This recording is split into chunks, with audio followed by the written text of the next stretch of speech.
Պարոն վարչապետ, վերջին տարիներին Հայաստանը ռազմավարական համագործակցության հռչակագրեր ունեցավ, նոր մակարդակի է բարձրացվում այս ուղղությամբ համագործակցությունը։ Եթե ամփոփելու լինենք, նաև 2 օր առաջ Ֆրանսիայի, Մեծ Բրիտանիայի հետ ունեցանք, այս ամենը ինչ նոր հնարավորությունների դռներ է բացելու Հայաստանի համար, ինչ կհավելեք։ Տեսեք, օրինակ Հայաստան-Եվրամիություն առաջի գագաթնաժողովի ընթացքում 5 ընկերությունների հետ փոխանակվեցին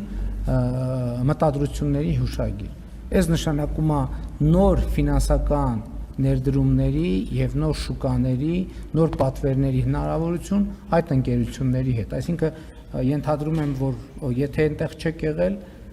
առնվազն հետևել եք process-ներին։ Հաջորդը, տեսեք, Ֆրանսիայի հետ մենք շատ կարևոր թուղթ ստորագրեցինք Բարգուշատի թունելի կառուցման կապակցությամբ եւ այստեղ մենք կրկնակի էֆեկտ ենք սպասում, նախ ուզում եմ արձանագրել, որ եւ բոլորի շնորհավորել, որ հյուսիս-հարավ ճանապարհը արդեն իսկ ինքը միսու արյուն է ստանում, թե աշտարակ Գյումրի հատվածը արդեն պատրաստ է, հույս ունեմ երթևեկել եք, եթե չեք երթևեկի անպայման երթևեկեք եւ նաեւ հարավից մեծ տեմպերով շինարարություն է գնում եւ շինարարություն տեղի է ունենում շատ բարձր տեմպերով եւ նաեւ ուզում եմ ընդգծել, որ ֆրանսիական ընկերությունների ներկայությունը Հայաստանում ճանապարհաշինության եւ թունելներ կառուցելու մեջ, ուզում եմ հիշեցնել, որ ես էլ երկար տարիներ մենք Հայաստանում նոր թունել չենք կառուցել։ Սա ես հիմա ափսոս չեմ ճշտել վիճակագրությունը, բայց աչքաչափով ասեմ, երևի մի 40 տարի թունել չենք կառուցել, որովհետև Դիլիջանի թունելը որ եղել է, ինքը փորված է եղել թունելը, ներսի հարդարման աշխատանքներն են անհրաժեշտ եղել իրականացնել։ Առաջին հերթին ամենակարևոր բաներից մեկը Եվրոպական միությունը հայտարարություն է ընդունել ներդրողներին կոչ անելով ներդրել Հայաստանի Հանրապետությունում։ Սա նշանակում է նոր բիզնես հնարավորություններ Հայաստանի բոլոր ընկերությունների համար։ Առաջիկայում նաև կառավարության նիստում մենք ընդունեցինք գինու հետ կապված միջազգային մեծ միջոցառում տեղի ունենալու, որտեղ նաև ներդրումային քննարկումներ են տեղի ունենալու։ Մեր գինեգործության ոլորտի ամենամեծ խնդրը, չգիտեմ ինչքանով եք տեղյակ, որն է մեր գինեգործության ոլորտի ամենամեծ խնդրը։ Ամենամեծ խնդրը քանակների սակավությունն է, որովհետև պոտենցիալ գործընկերները Հայաստանում արտադրված գինիները, ընդ որում շատ են այդպիսի գինիները, համտեսում են, փորձում են եւ հիանում են այդ գինիներով եւ պատվիրում են քանակներ, որոնք իրականում կարող է պարզվի Հայաստանի բոլոր արտադրողների մի տարվա արտադրությունն է։ Մենք հիմա խնդիր ունենք ընդլայնել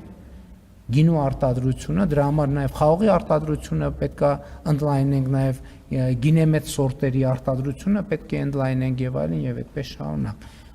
Ես կարող եմ շարունակել թվարկել, բայց նոր անսահմանափակ հնարավորություններ, հիմա ես ինչքան հիշելով խոսեցի, նաև ներդրումների եւ տնտեսական եւ ներդրումային պլանը 2.5 միլիարդ եվրո, որի մոտավորապես 600 միլիոնը իրականացվել է, բայց մենք դեռ 2 միլիարդի ռեսուրս ունենք։ Այստեղ պետք է հասկանալ, որ այդ գումարները պետք է նաև համապատասխանեցնեն բիզնեսները իրենց ծրագրերը եւ ստանդարտները, որտեղ դա արդյունավետության բարձրացման մասին է, էներգախնայողության մասին է եւ այլն եւ այդպես շարունակ։ Եվ սրանք գումարենք նաև զբոսաշրջիկների աննախադեպ մեծ հոսքը, սրանք գումարենք նաև այն տնտեսական միջավայրը, տնտեսական բարձր աճերը, ահռելի հնարավորություններ կան։ Սրան գումարենք առաջիկայում սպասվող TRIP-ի նախագիծը եւ TRIP-ի իրագործումը, որը անխուսափելիորեն տեղի է ունենում եւ տեղի է ունենալու։ Սրան զուգահեռ Եվրոպական միությունը, ես մի թեթև խոսեցի դրա մասին, Երևանյան երկխոսություն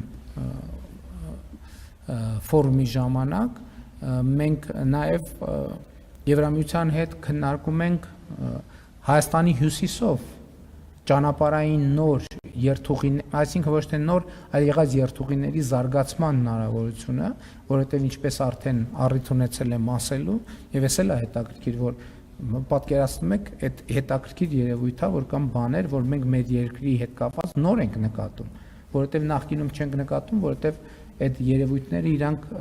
ռելևանտ չեն եղել պայից, բայց արևելքից արևմուտք ամենակարճ ճանապարհը անցնում է Հայաստանի Հանրապետությունում եւ Եվրամիության խորհրդին Եվրահանձնաժողովի նախագահ դրա մասին ասաց եւ հիմա խաղաղության միջավայրում դա տրիլիոնների կապիտալ է Հայաստանի համար, տրիլիոնների կապիտալ է Հայաստանի համար եւ այս բոլոր հնարավորությունները իրացնելու համար մեզ պետք է մենակ մի բան, այսինքն եթե շատ օնլայնված ասենք, մեզ պետք է որպեսզի մենք ունենանք բավարար կարողություններ այդ հնարավորությունները հասկանալու համար։ Իսկ դրա համար մեզ պետք է մի ուղղությամբ շրջադարձային փոփոխություններ անել մեր երկրում եւ այդ ուղղությունը կրթությունն է։ Էսա պատճառը, որ մենք կրթությունը հայտարարել ենք ռազմավարությունների ռազմավարություն։ Ինչ կապ ունի կրթությունը, որպեսզի մենք հնարավորությունները կարողանանք տեսնել եւ երկրորդը եղած հնարավորությունները կարողանանք օգտագործել։